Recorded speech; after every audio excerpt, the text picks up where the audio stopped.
Hello everyone and welcome back to the channel. I'm Robbie Rhino, and in today's video I'm going to review the Tier 8 Soviet tank destroyer, the ISU-152K, and this premium Tier 8 tank destroyer came out this week, and it's very similar to the tech tree ISU-152, but it does have some differences which I'll be going over in this video. I'll tell you all you need to know about the tank's statistics, I'll show you my commander and equipment setup, and I have 3 gameplays for you today. The first 2 are very good games, but they do demonstrate a lot of the weaknesses that this vehicle has. And the third game is an epic game. It might turn out to be a heartbreak, you'll have to wait and see. So how much does this thing cost then? Well, the top package is 14,350 gold if you want to get boosters and premium time and all that good stuff.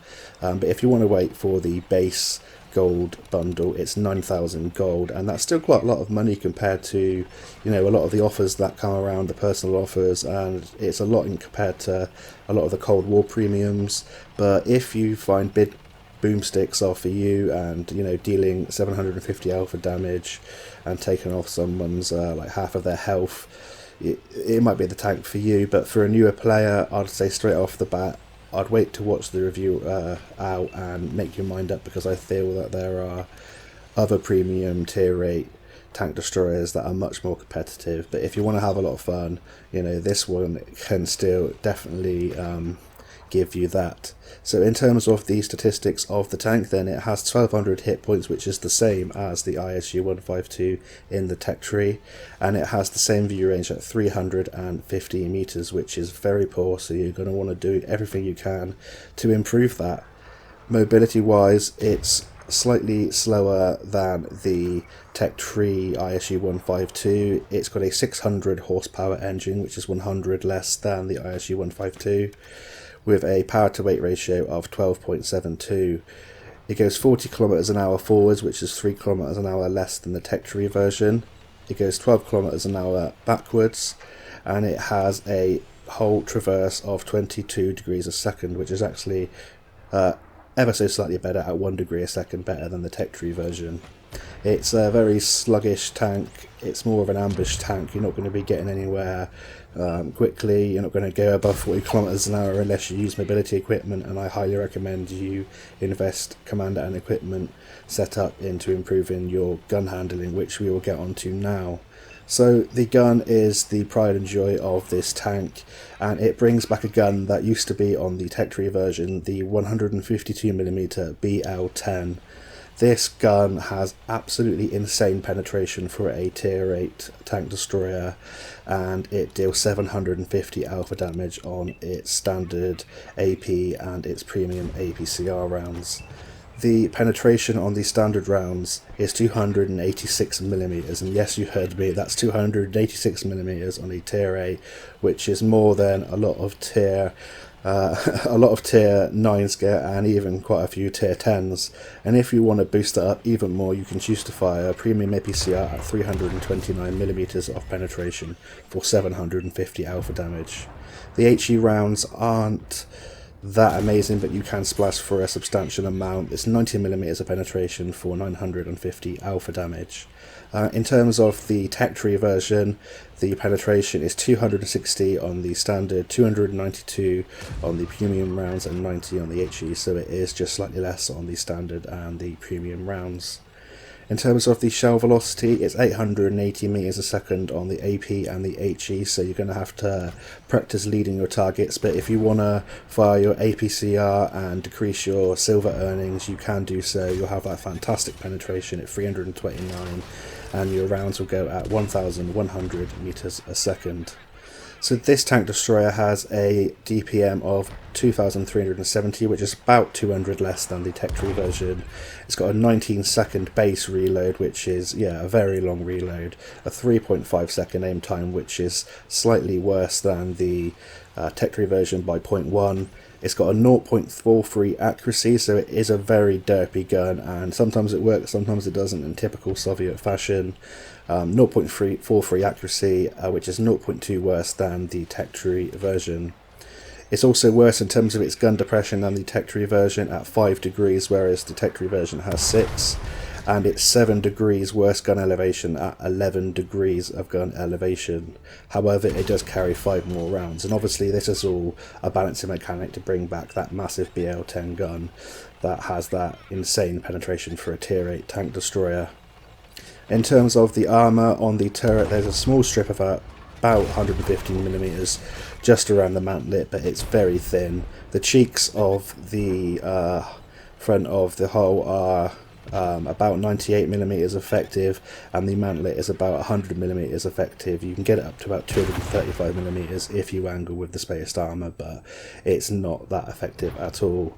In terms of the hull then, the upper plate is about 85mm effective and the lower plate is about 105mm effective, so pretty much anything you're going to come across is going to go through you with ease, and you are a non-turreted TD, so people are going to trap you, get around your sides and just shoot into your sides and your rear quite easily, and you're a very large profile tank destroyer with an okay camo rating for the size, but yeah, you will be penned by a lot, and those 1200 hit points don't go a long way. So unfortunately we ended that battle a little bit earlier than we hoped, but we did pick up a fairly decent result in a short space of time. So I'm going to hop on now to the end of the replay, and yeah, we'll see what happens.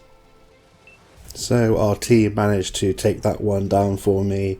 We came in second place with 4.5k direct damage, 220 assistance. We get the high caliber medal, 1630 base experience points, and make some nice silver. So we're going to hop on now into the second replay, and I'll talk you through my commander and equipment setup and how we get on in that game.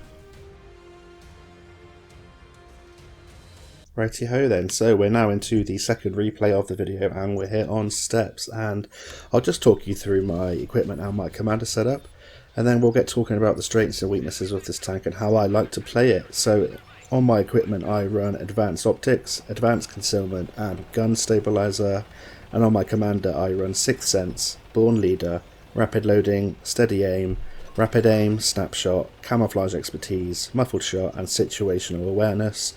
In terms of my equipment, there is a case to say I should be using improved ventilation, maybe instead of the concealment, but I found that this setup works for me. You definitely want gun stabilizer to help with the unpredictable accuracy of this gun. You want optics because your view range is terrible, and I choose the concealment because if I'm firing at sort of mid to long ranges and it's a 9 or 10 game, I'm trying to stay hidden for as long as possible. You don't have much armor and those 1200 hit points don't go too far. And in terms of my commander skills, you could also tweak my setup and maybe use clutch braking or trap mechanic because you are a non-turreted TD with a 22 degrees a second hull traverse. So that's something to think about, but I found that this works for me, and if you need to tweak it, of course you can, but yeah, give it a shot and see how this works for you. So with that equipment and commander setup, I now have 407 meters view range and 264 meters still concealment, and that's quite a surprising concealment rating for something which is this sort of large profile. Now the view range is still poor though at 407 meters. In terms of the gun handling, that's changed. I now have a DPM of 3450, which is actually quite nice for a tank that deals 750 alpha damage.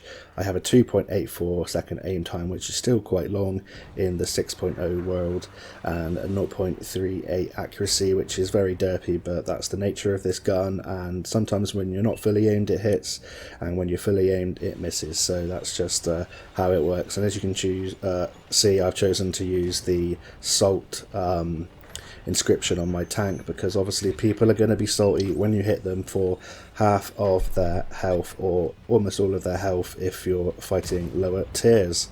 So in the first game on Prokhorovka, you'll just see me take up a typical sniping tank destroyer role right at the south of the map, and yeah, on that zero line you just have to rely on people spotting for you because the view range is so poor in this tank, and you just got to wait for those ambush shots, which I did, and I found that this tank destroyer is incredibly kind of one-dimensional and situational in the fact that you do need people to spot for you, or you need to head with your allies and support them from a mid sort of range engagement area. If you're top tier, then you can be a little bit more aggressive, and occasionally you will bounce things off the front, especially on the mountlet, but you cannot rely on it. But you can be a little bit more aggressive when you're top tier, because people do not want to get hit by this gun, so you can scare the living daylights out of people.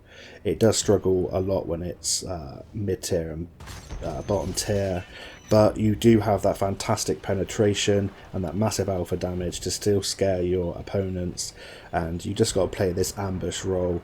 I'm getting shots in as and when I can. I'm taking up defensive locations. As you can see here on steps, I've chosen to sort of stay around the spawn area and defend the base, because I knew it would be wide open. And we do have a few tanks here to spot for me, so I'm going to try and get shots in as and when I can. This E50M is chasing this STB1, and we managed to shut down the E50M. And that's a great thing about having such high alpha damage, is that you do incredible module damage with a 152mm gun. You set people on fire. I've had an ammo rack, I think, in the last game I played before I made this video. So yeah, that's one thing to watch out for in this tank, and that's incredibly enjoyable, and it never gets boring slapping people for 750 alpha damage, and when you roll high it's absolutely glorious. So I do carry 5 HE rounds just in case I come up against maybe a waffly 100, and hitting a tier 10 for 950 alpha damage, or even over 1000 if you roll high, is absolutely phenomenal. So it's not as competitive as, say, an SU-130PM, a Armour Scorpion G, and something like that that's more mobile, that has still got decent penetration. It's got a turret, and I think this tank's more for either an experienced player or someone that just wants to have fun and slap people for a lot of damage. And the one benefit of having this 750 alpha damage is that you don't have to fire too many shots to rack up the damage and obviously make silver, because that's what premiums are kind of there for. If you enjoy your ISU-152 in the tech tree, then yeah, I would recommend getting it if you can afford it. You can go through some very thick armoured plates, and it's a lot of fun as we bounce off the leather. This is just the nature of this tank and this gun. It seems to just behave incredibly unpredictably. It penetrates things that it feels like you have no means to, and then for some reason it absolutely derp shots into the ground, and then you'll not penetrate things that you should do. It's kind of hilarious. It can be frustrating, but it can also be a lot of fun. I've always enjoyed my ISU-152 in the tech tree, and I'm enjoying this as well. But yeah, it's a tough one to say whether I recommend it for the price of 9,000 gold for the base bundle. There are more competitive things, but if you're looking for a sort of memey kind of tank, a derpy tank, then yeah, you can't go too far wrong with the BL10 gun. When it was removed, it's a little bit sad, but yeah, I guess it's a good way to get the punters in and buy premium tanks, right, by giving it a premium, a better gun than the tech tree version. So on steps there, we've managed to pick up 4.1k direct damage and 730 assistance as we shut down that TVP T5051. We get a victory, and 3 kills, finishing MVP, making 114,000 silver, and that's only a first class, and that's a fairly decent game in this tank. So we're going to hop on now into the third and final replay, which is an absolute stonker, and I'll see you there.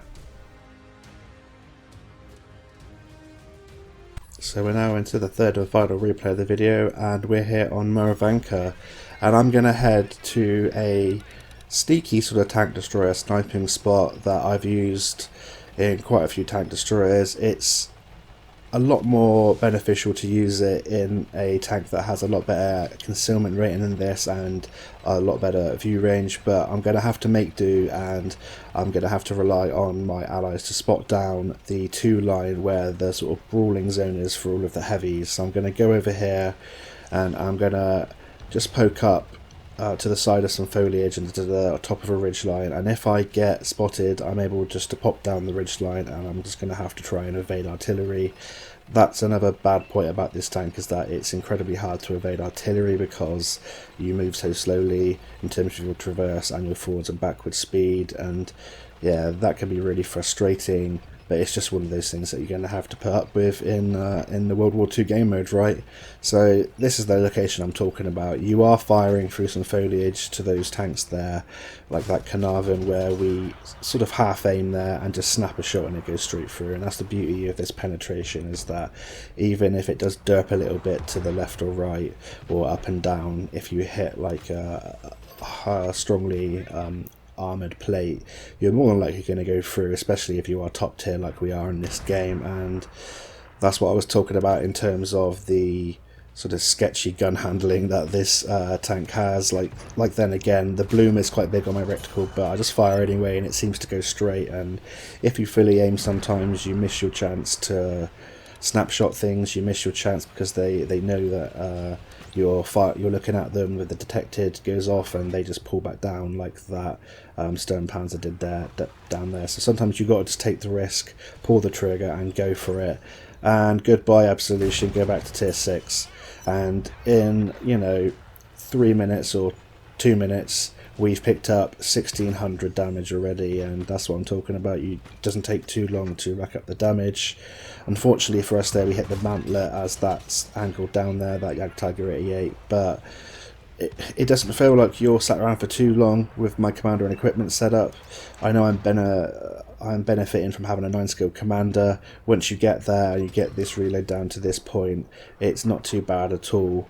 And I'm just going to sit here in this position, and this is kind of the gameplay that you're going to be expecting with this tank. You're going to be sat there waiting for your opponents to get spot up, getting a shot off, getting re-stealthed and sort of rinsing and repeating. And whilst you're re-stealthing, try and move about a bit in case artillery's aiming at you, and then pop back up, and then we're going to get another shot off, half aimed again into the ISU-152. And the half aiming, I know I'm taking pot shots, but a lot of these shots I wouldn't have actually had if I had the chance to fully aim.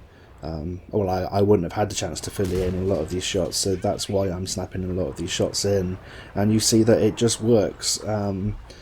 It's just one of those things. This gun has been renowned for this kind of crazy derpy nature in terms of its accuracy on the PC version and on the console version since like its inception. So it's just one of those things, and it just seems to work or not work depending on how lucky it's feeling, and no matter how much skill you use, sometimes it will decide to misbehave. But this is one of the games where nearly every shot that I fire penetrates, and it goes well for me up to a point. So we're going to see. So now that positions I feel has run its course, we're running out on teammates, and I'm going to try and come a little bit more centrally to this ridge line where I've got a little bit more protection from the artillery and I've got some more hard cover.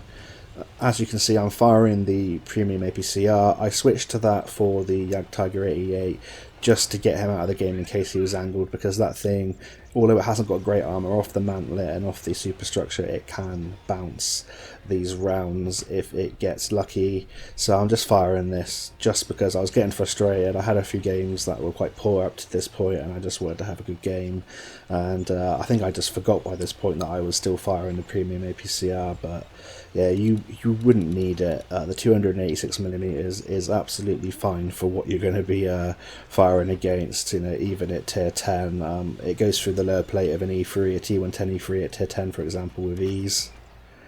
The one benefit to firing the premium APCR, like I discussed at the start of the video, is the shell velocity goes up by about 200 meters a second, and that's good for leading targets if you are struggling. And I'm just turning as quickly as possible with 22 degrees a second allows you to try and take out as many targets as possible, because this game is looking like it's going to slip away from me. I've already picked up 4.8k damage and I'm hoping to improve that some more.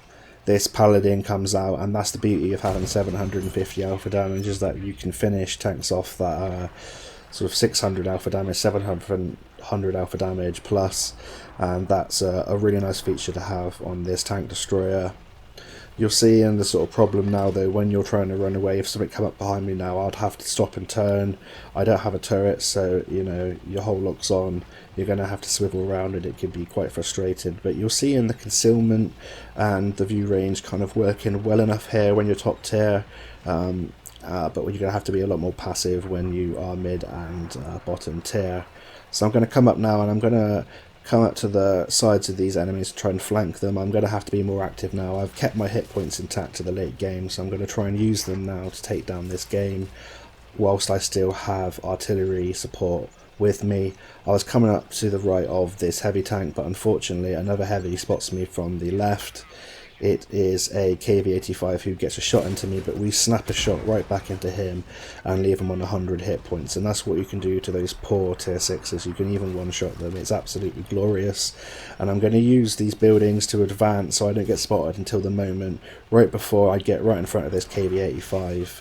I'm not sure how he didn't spot me sooner, but we managed to get a shot there on the move and finish off that KV-85. And I'm using this building now to avoid artillery fire, and then we're going to try and move on and just be as unpredictable as possible. But unfortunately we get detected and it's not as easy. The Sternpanzer misses. That could have been absolute disaster, game over if that hit me.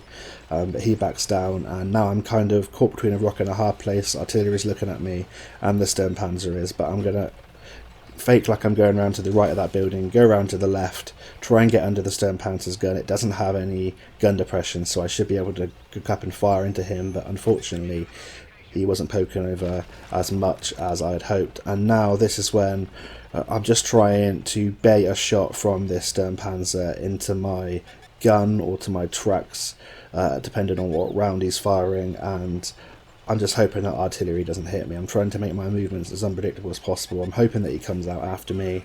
There's a heavy tank on the enemy team, so I'm kind of stuck now.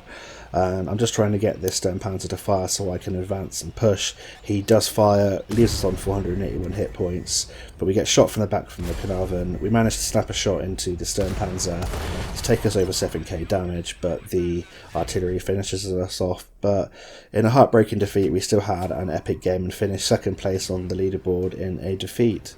We still make 210,000 silver, even firing all of that APCR. Mastery badge, Devastator, high caliber, and yeah, a very decent game with 1448 base experience points, and yeah, 7 kills, and that's the best game I've had in this tank so far. And it is capable of things like that, but you do have those games where you get 1 or 2 shots off and you just get swarmed by light tanks or medium tanks that are faster than you. You get tracked in place and that's game over. But I hope you've enjoyed this review. Let me know in the comments what you think about this tank. I think it's a lot of fun, but there's more competitive tanks out there. Like I said, the Scorpion G and the ISU-152K. So I hope you're all having an awesome week. Until next time, I'll see you on the battlefield, and bye for now.